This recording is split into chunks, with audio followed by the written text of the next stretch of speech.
I recently sat down with the great Ron Coleman of Coleman Nation to talk about striking writers taking aim on an antitrust basis, begging the FTC and the feds to come in and take a look at Disney, Amazon, and Netflix in the midst of their continued writer strike, now in excess of 100 days. Make sure you check out the live show today at 6 p.m. Eastern on Sunday, August 20th, as Mr. Coleman should be joining us for more conversation on this topic and many others. Here we go.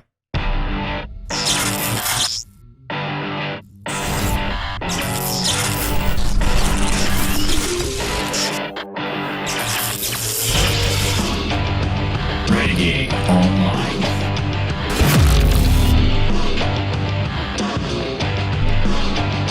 Well, folks, welcome back. Another great day here at Valliant Renegade. It's great to see everybody out there once again. And if you're like one of the many folks that are watching this video that may not yet be subscribed, please take a moment and turn that little red subscribe button to gray, hit that like button, hit that notification bell, share this sucker out on the social medias, and of course, please do leave a comment before you head out the door today. I am joined today by the one and only, the great Ron Coleman of Coleman Nation. Welcome aboard, sir. Why, thank you so much, Valliant. Great to talk to you again. Yes, it's great to see you, and I want to thank you again for having me on a couple of weeks ago to do an interview on your podcast. Had a great time, and we'll post the link to that again in the description of this video. Hope everybody checks that out. I appreciate it. This is something that I think you're very familiar with, something up your alley, and that is a proposed by the WGA, who is currently striking against all of Hollywood, is suggesting that lawmakers look into the Walt Disney Company, into Amazon, and to Netflix under antitrust guidelines. It's a report they put out earlier in the day, and of course, they're really kind of dropping the hammer. The WGA and SAG-AFTRA, the Actors and Writers Guilds, have been striking now over 100 days collectively, and they have a lot of demands of Hollywood studios. They want them to basically waive all future rights to using artificial intelligence. They want to force studios to have... You're skipping completely over the intelligence, right? I mean, that's out the window. Yes. I mean, I think we've understood that for quite some time. Okay. Yeah, exactly. Just the artificial part. But I mean, they also wanted to have minimums on things like so many writers in a writer's room for a show if it's a certain size. I mean, there's all these arbitrary things that they're demanding, and now they're adding this. And I don't know if this reeks of a bit of an act of desperation on their part, because I think that maybe they feel like their strike isn't working, and it really isn't. Hollywood studios have already guided towards the fact that they've already invested in artificial intelligence, and they're not backing down. So now this comes out with this antitrust action. So as just a quick setup, what this is basically saying is that, you know, these studios have become the gatekeepers for all of this, with writing, with production. You know, the streaming services have gotten so large that they're going to lock people out. They're going to lock a competitive practice, the free market, out of Hollywood production. So, Ron, what is your kind of overview take on this so far? It is... to see something like this going on, you know, at least it's just a report. Mm-hmm. You know, you'll often see something that someone will breathlessly report, X sued Y for $30 billion. Mm-hmm. For $30 billion is the made up part. It's the part where the lawyer who wrote the complaint said, and I think that this is worth $30 billion. You can say that. Well, I practice actually in New Jersey. You're not allowed to make up numbers like that in. But they didn't even do that here. They wrote a report. That isn't dropping the hammer, okay? That's maybe pulling a screwdriver out of the garage. It's nothing. A report. If you believe that there's an antitrust violation there, that the antitrust laws have been violated, you run to court.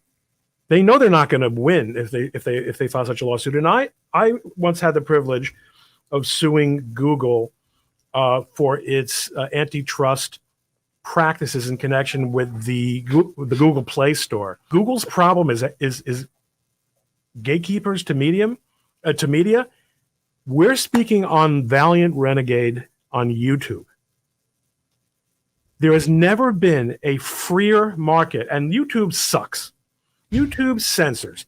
Having said that, there are more entertainment options for more people than has ever been the case before.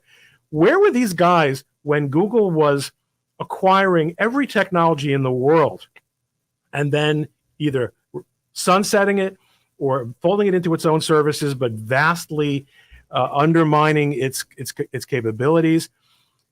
Now they're worried about. I mean, and again, their concern isn't that whether or not consumers are getting choice, right? Their concern is whether they have the ability to use the coercion that is the premise of organized labor. And it's understandable why you'd want to do that if you were in the position of not being capital, but being labor. Although in Hollywood, that's a very odd distinction to make, at least at the high level. But look at YouTube. Look at all the creativity. Look at all the options. So even someone like you, and heck, I'm even allowed on YouTube just so no one watches me. Fine, okay. But a guy like you, with his own point of view, and not particularly good looking, frankly, is able to.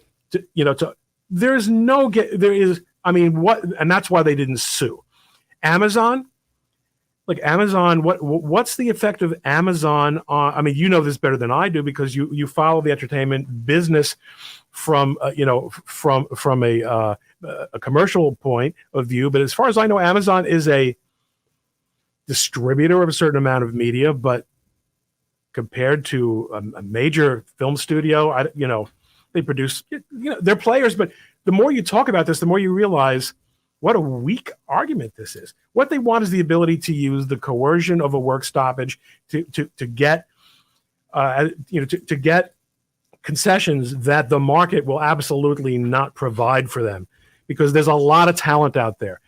Now, are the studios going to start ignoring the actors union? No, that can't happen. And they still are. But now we don't like them anymore because they're not paying us residuals. Well, they didn't agree to residuals up front when they contracted with Netflix. They were happy to get that big fat Netflix check, and now they're mad that they are not getting stuff that they didn't agree to get in the beginning. But anyway, it's now using its position, Netflix, as the largest streaming service in the world, to abuse its leverage as an employer, decrease innovative content spending, and raise prices for consumers. The company has cut out independent producers and severely underpaid writers in multiple areas, and a series of recent acquisitions signal its intent to further increase dominance and market power in order to reduce innovative content investment. Again, this is just a bunch of boilerplate pablum that it's just... my brain is fried reading it. And I mean, like typical, I hate to say it, but typical union rhetoric, it completely disregards, as you point out, both the reality of technological and economic change that requires businesses to stay competitive by utilizing better techniques for production. Mm-hmm. And it ignores the fact that if indeed, let's remember something. One of the big axioms in antitrust law is the antitrust law is not meant to protect competitors. It's meant to protect competition. Mm-hmm. If an unlawful agreement or an unlawful restraint of trade results in reduced competition, that's actionable. But if it puts you out of business and that's your complaint, that's not actionable. Right. That's just free market forces at work. And what they're complaining about is that we're not getting our share anymore of the goodies. Mm-hmm. And what's the antitrust harm to to competition? The studios are putting out crappy stuff. Dude, the crappy stuff they put out was all written by you. Exactly. AI could not do worse. Could not do worse. It's a losing battle, and it's pathetic. An antitrust report. I mean, if you got the goods, file the case. Right. You ain't got them. No, they wrote this report to appeal to the better nature of the FTC. And hey, y'all should take a look at stuff and things. And I mean, that's kind of what they're hoping with this. The FTC is in a world of its own. And it's fascinating because these are the people who, when they're working in their jobs in the studios and in these major media conglomerates, are used to having control over the message. Mm-hmm. In fact, what we've seen in recent history is, and I mean the last several years, writers have been telling the studios, I don't want to hear about your bottom line. We'll tell you what consumers should like. Mm-hmm. And we're going to write crappy content, but it's the right thing to do because we know what's good and just and all the things. Here, Hollywood is actually stepping back from that and saying, we can't keep bleeding money on our media content like this anymore. Things have really taken the novelty of streaming. Streaming has completely changed. I mean, they don't seem to even recognize that streaming has fundamentally changed the way all media are consumed today. The writers are realizing that, well, we're doing a lot more stuff. We're making a lot more stuff because we have to feed the streaming beasts. But they don't seem to understand that, well, I mean, most of the stuff that's being pumped out is nothing more than cannon fodder, number one. Number two... Or write-offs, even worse. Yeah. Most of it isn't worthy of even any kind of residuals. Again, because you look back at, 30 years ago, writers and actors and producers and all this kind of stuff, they got checks for years based on what they did. But there was also 1/10, maybe not even 1/10 of the amount of content that's being pumped out today between all of these massive online services.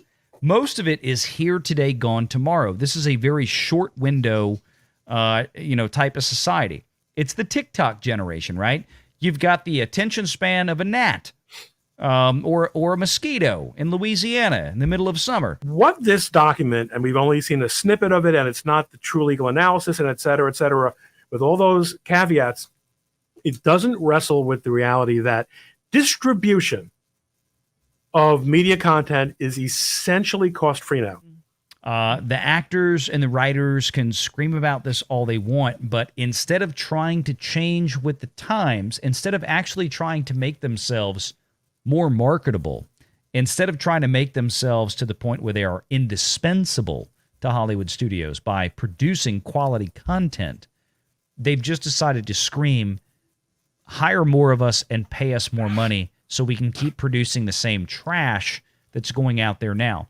It's funny to me, Ron, that guys like Taylor Sheridan, who have been producing some of the highest quality and the most popular television shows out there of the last couple of years. He's the guy that developed Yellowstone, which was a huge hit for Paramount and then by distribution Peacock, and many other shows. Everybody regards Taylor Sheridan's quality of work as peak Hollywood right now in terms of show running for television. Taylor Sheridan was looking at some of these demands that the WGA was making and said, if I have to sit here and pass my work that I'm creating into a room of 8 people I don't know and don't give a crap about, I'm going to quit. So here's a writer, the most preeminent writer and showrunner in Hollywood, arguably, that says these demands are patently insane.